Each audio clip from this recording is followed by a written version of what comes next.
The mission of the Bartlesville Police Department is to enhance the quality of life in our community by working cooperatively with the public and within the framework of the United States Constitution to enforce the laws, preserve the peace, reduce fear, and provide a safe environment for all of our citizens.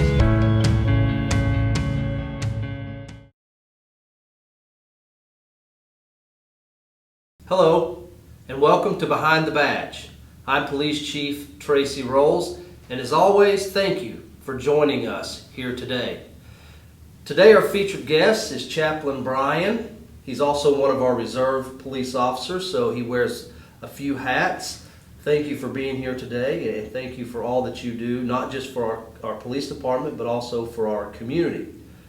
Chaplin Brian also has a real job, if you'd like to talk about that. Sure. So I pastor Crossroads Baptist Church here in town, and my family and I have been here for 10 years, and we came solely for the purpose of pastoring the church there. And so that's what I do in my real life. Now, the one thing about Brian that you probably don't know is he is the one guy in the police department who can compete with me as far as shoes and socks go. But there's nobody in the police department that can compete with him when it comes to mustache. So that's true. And I'll never get into that competition with you because I know I can't win. So Chaplain, let everybody know, what is the role of a police chaplain? Honestly, really the role of a police chaplain is just to overall be a listening ear for our officers, also for our for staff and within the department, regardless of what their responsibility is in the department. But we're there to be a listening ear.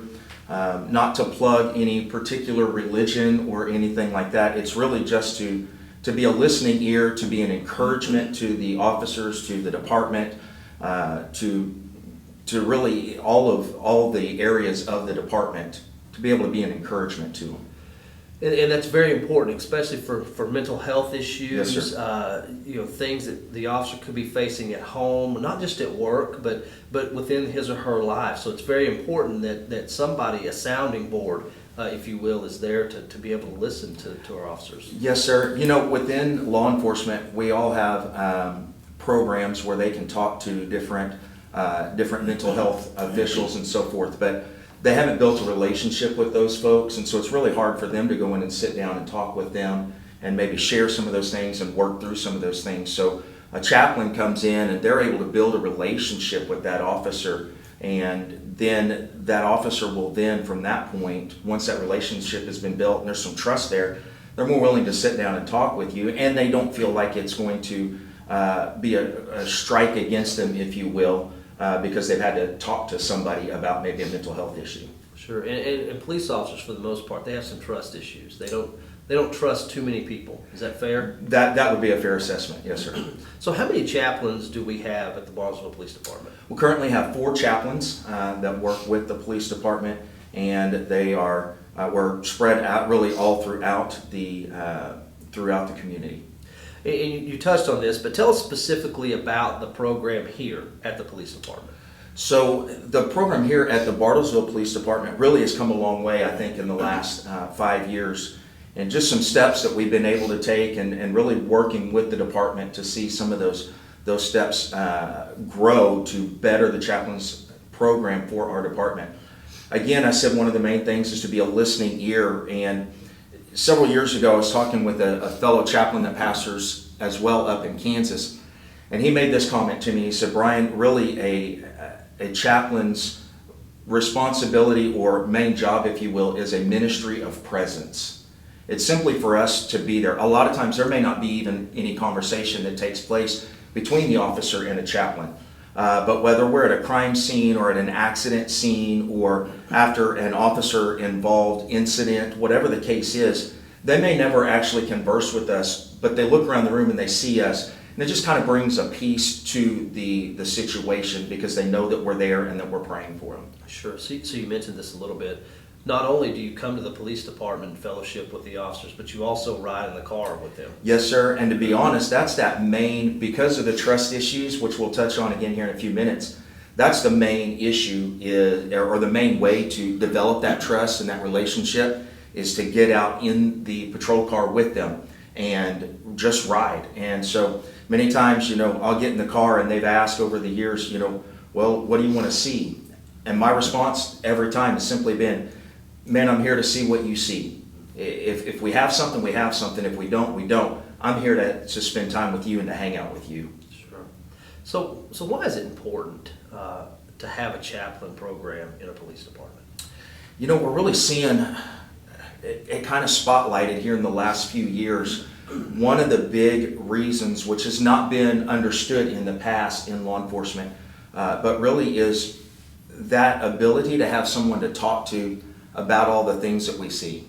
The truth is, officers deal with things on a day-to-day basis that the general public will never see, nor would they understand if they did get to see it. I remember my first ride along, I saw some things that night in a call that we had to respond to, and I watched as our officers had to deal with that, and then they have to walk away from that, the trauma that leaves and the image it imprints on their mind. And so that bleeds over into everything else. So chaplains come along and they can just talk with them, whether it's about that incident or it's just about life, about their careers, whatever the case is. They've got somebody they can converse with those things.